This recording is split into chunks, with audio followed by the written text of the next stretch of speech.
আজকের ভিডিওতে আমি আপনাদেরকে দেখাবো অ্যানোটেশন আপনারা কিভাবে লিখবেন এবং সবগুলো একসঙ্গে সিলেক্ট করে কিভাবে এখানে কারেকশন করবেন, লিখবেন সেই প্রসেসটা নিয়ে।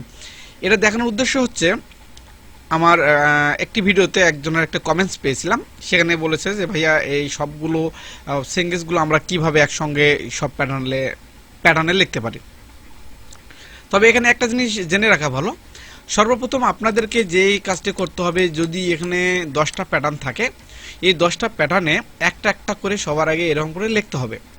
এরপরে যদি সবগুলো একসঙ্গে যদি আপনাদের কারেকশন করতে মন চায় বা একসঙ্গে যদি কারেকশন করতে ইচ্ছে হয়, তাহলে সবগুলো আপনারা একসঙ্গে কারেকশন করতে পারবেন।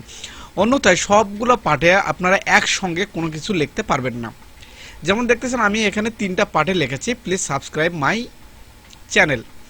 তো এখানে আপনারা লিখতে পারেন যে কোনো প্যাটার্নের সেন্টেন্স অ্যাড থাকতে পারে, কোন সময় কারেকশন করছেন টাইম ডেটটা আপনারা লিখতে পারেন। তো লেখার জন্য আপনারা যে কাজটি করবেন, এখান থেকে দেখতেছেন ক্রিয়েট অপশনে চলে যাবেন। এখান থেকে অ্যানোটেশনে যদি আসি, যে কোনো একটি পার্টে এরকম করে ক্লিক করবেন, তাহলে কিন্তু নিউ পিস অ্যানোটেশন যে লেখাগুলো লিখবেন সেই লেখাগুলো লেখার জন্য এখানে কিছু মান চাবে।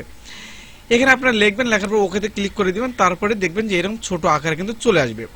আবার এটাকে এডিট করার জন্য আপনারা এডিট অপশনে চলে যাবেন, অ্যানোটেশনে এখানে ক্লিক করবেন, করার পরে এখানে একটা left button right button click করে দেওয়ার পরে ওকেতেও ক্লিক করে দিতে পারেন, অথবা এখানে এডিট যে অপশনটা রয়েছে এখানে একটা ক্লিক করতে পারেন।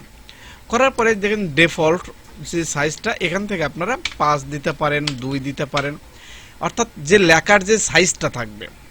আর ফ্রন্ট রেশো, অর্থাৎ এখানে যদি আমরা দিয়ে দেই যে 90 ডিগ্রি, দেখেন আমি এখানে 45 ডিগ্রি দিচ্ছি, অ্যাপ্লাই দিচ্ছি, এটা কিন্তু ঘুরে যাবে। আবার যদি 180 দিয়ে এখানে যদি 180 দেই, তাহলে কিন্তু এটা ঠিক এভাবে ঘুরবে। যদি 90 দেই তাহলে আরেক সিস্টেমে যাবে।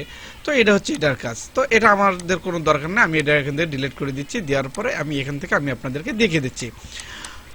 এরপরে এটাকে একটা সর্বপ্রথম যদি আরেকটা জিনিস দেখিয়ে দিই, এটাকে রাইট বাটন ক্লিক, ওকে। এরপরে যদি এটা কপি করার ইচ্ছা থাকে কপি করবেন, কপি করার পরে আপনার যে কোনো একটা অপশনে এখান থেকে বসিয়ে দিবেন।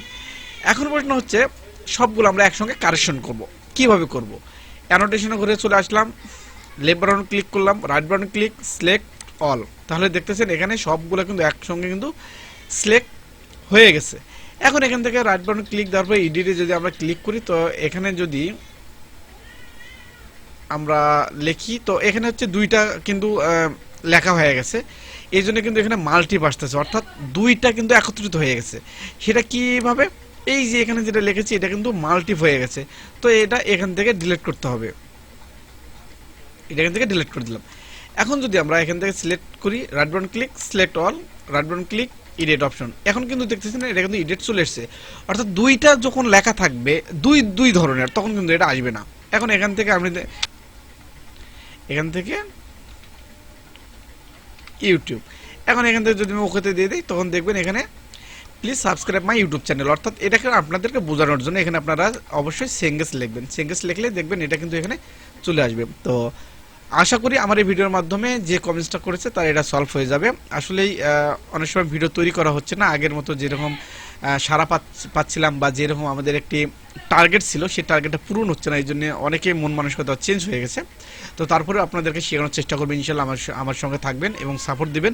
সবসময় কিছু শেখানোর চেষ্টা করবো গারবাজ সফটওয়্যারে। ভালো থাকবেন, খুদা হাফেজ।